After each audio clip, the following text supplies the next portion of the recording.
Human biology में अब हम डिस्कस करेंगे ऑर्गेनाइजेशन ऑफ ह्यूमन बॉडी, यानी कि एक इंसान का जो जिस्म है, उसकी जो बॉडी है वो किस तरह से बनी है। छोटे से छोटा लेवल कौन सा है और बड़े से बड़ा लेवल कौन सा होता है। तो देखा जाए, ये जो आपको एक ह्यूमन बीइंग की बॉडी दिखाई दे रही है ना, इसमें अगर ऑर्गेनाइजेशन देखें तो there are 7 levels of organisation. 7।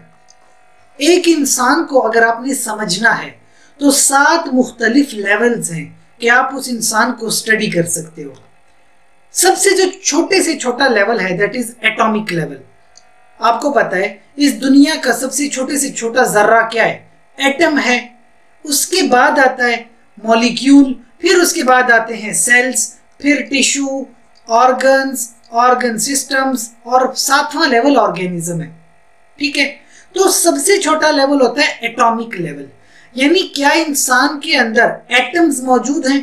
तो ऑब्वियस सी बात है, इंसान के अंदर सोडियम एक एटम है। ह्यूमन बींग्स के अंदर सोडियम होता है। ठीक है, अगर आप देखें इंसान के अंदर, उसके ब्लड में, उसके सेल से बाहर, ठीक है, इस तरह से सेल से बाहर बहुत सारी सोडियम होती है। ये जो ह्यूमन बींग्स का जो ब्रेन है, ठीक है, इसके अंदर बहुत सारी सोडियम होती है जो इसके जरिए काम करती है। फिर है पोटासियम। ह्यूमन बींग्स के सेल्स के अंदर देखा जाए तो बहुत सारी पोटासियम होती है। ठीक है, और पोटासियम का एक बड़ा लेवल होता है, बड़ा कंट्रोल करना पड़ता है पोटासियम को। अगर पोटासियम के लेवल्स इंक्रीज कर जाए ना, नॉर्मल लेवल से ज्यादा हो जाए इंसान में, तो फौरी तौर पर कार्डियक अरेस्ट हो सकता है, ह्यूमन बीइंग की डेथ हो सकती है, हार्ट का जो पंपिंग है वो बंद हो सकता है। पोटासियम का लेवल बड़ा मेंटेन करना पड़ता है।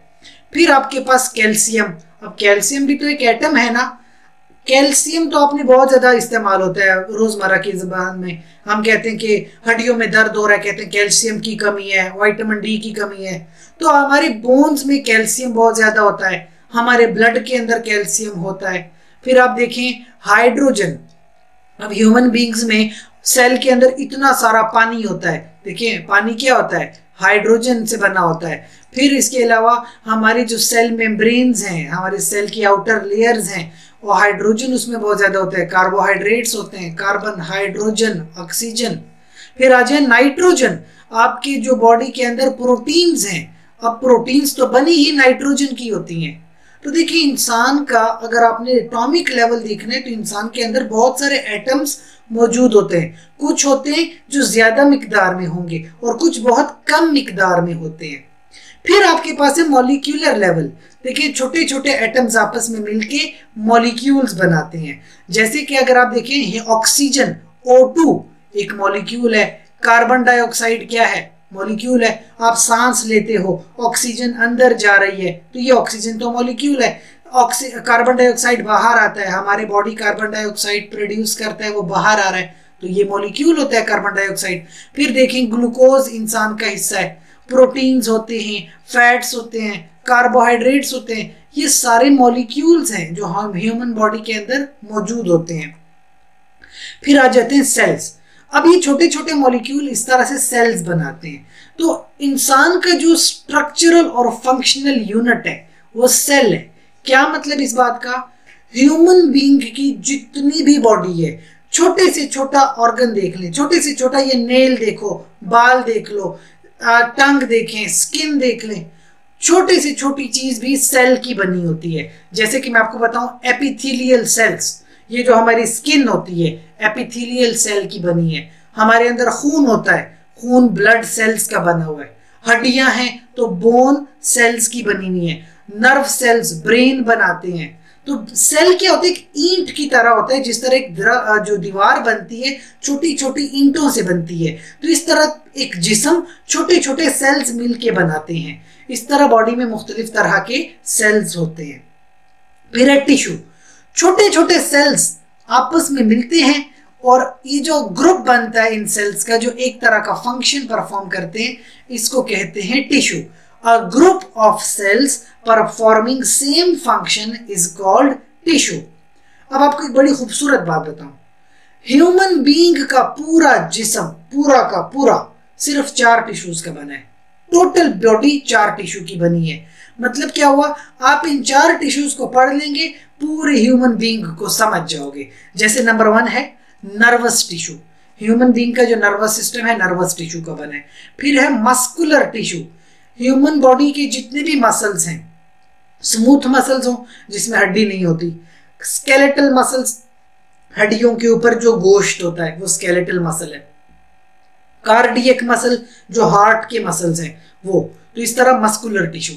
फिर है कनेक्टिव टिश्यू, कनेक्टिव टिश्यू जो चीजों को जोड़ते हैं, जैसे हमारे जिस्म में ब्लड होता है, पूरे जिस्म में ब्लड फैलता है, हर जगह को ऑक्सीजन देता है और कार्बन डाइऑक्साइड निकालता है, वेस्ट प्रोडक्ट्स निकालता है, पूरी बॉडी को कनेक्टेड रखता है, ये कनेक्टिव टिश्यू है। फिर देख लें बोन्स, बोन्स भी कनेक्टिव टिश्यू है। जो आपके ऊपर चर्बी होती है एडिपोज, ये भी क्या है, कनेक्टिव टिश्यू है। और आखिर में आता है एपिथेलियल टिश्यू, जैसे आपकी जिल्द है, स्किन, एपिथेलियल टिश्यूज है। तो इस तरह पूरा जिस्म सिर्फ 4 टिश्यू का बना है, nervous tissue, muscular tissue, connective tissue, epithelial tissue. ये 4 टिश्यूज इंसान का पूरा जिस्म बना देते हैं। फिर क्या होता है, ये टिश्यूज आपस में मिलके, मुख्तलिफ टिश्यूज आपस में मिलके एक ऑर्गन बना देते हैं। ऑर्गन, डिफरेंट टिश्यूज मिलके ऑर्गन बनता है। जैसे लिवर एक ऑर्गन है, हार्ट एक ऑर्गन हो गया, पैनक्रियाज एक ऑर्गन है हमारे जिस्म में। तो इस तरह से मुख्तलिफ तरह के टिश्यूज मिलते हैं और ऑर्गन्स बन जाते हैं। होता यह है कि फिर मुख्तलिफ ऑर्गन्स मिलके एक सिस्टम बनाते हैं, जैसे cardiovascular system, digestive system, respiratory system. क्या मतलब इस बात का, कार्डियोवास्कुलर देख लो, एक तो हार्ट होता है। अब ये जो हार्ट है ये क्या है, मस्कुलर टिश्यू है। फिर इसके थ्रू ब्लड जाता है, ब्लड क्या है, कनेक्टिव टिश्यू है। ये जो ब्लड वेसल्स हैं इनकी जो मेम्ब्रेन होती है, एपिथेलियल टिश्यूज होते हैं उसमें। तो क्या है, मुख्तलिफ तरह के टिश्यूज ऑर्गन बनाते हैं और फिर मुख्तलिफ तरह के ऑर्गन्स ऑर्गन सिस्टम बनाते हैं। आपके पास हार्ट एक ऑर्गन है, ब्लड वेसल्स एक डिफरेंट ऑर्गन है जो ब्लड वेसल्स है। तो इस तरह मुख्तलिफ ऑर्गन्स आपस में मिलते हैं और एक पूरा ऑर्गन सिस्टम बनता है। और इंसान के अंदर तकरीबन 11 ऑर्गन सिस्टम्स हैं। जो 11 ऑर्गन सिस्टम्स आपस में मिल जाए तो एक पूरा ह्यूमन बीइंग बन जाता है। जैसे कि अब कार्डियोवास्कुलर सिस्टम और रेस्पिरेटरी सिस्टम ये एक दूसरे के साथ मिल के काम करते हैं। रेस्पिरेटरी सिस्टम क्या करता है, इस तरह बाहर से ऑक्सीजन उठाता है और लंग्स तक लेके आता है, ये काम रेस्पिरेटरी का है। फिर लंग्स में से ऑक्सीजन ब्लड में जाती है और हार्ट उसको पूरी बॉडी में पंप कर देता है। तो रेस्पिरेटरी सिस्टम और कार्डियोवास्कुलर सिस्टम दोनों मिलके काम करते हैं और ह्यूमन बीइंग को जिंदा रखते हैं। तो इस तरह कंप्लीट ह्यूमन ऑर्गेनिज्म बहुत सारे ऑर्गन सिस्टम्स का बना होता है। So that is the level of organisation. अगर आपने एक ह्यूमन बीइंग को समझना है, पढ़ना है, तो 7 लेवल्स है। सबसे छोटा लेवल एटॉमिक लेवल, फिर मॉलिक्यूलर लेवल, फिर सेलुलर लेवल, फिर टिश्यू लेवल, फिर ऑर्गन लेवल, फिर ऑर्गन सिस्टम्स और एंड पे आता है पूरा organism. That is called as the level of organisation. अब आप नेक्स्ट लेक्चर देखिएगा जिसमें सेल्स और टिश्यू की बात करेंगे हम। Thank you.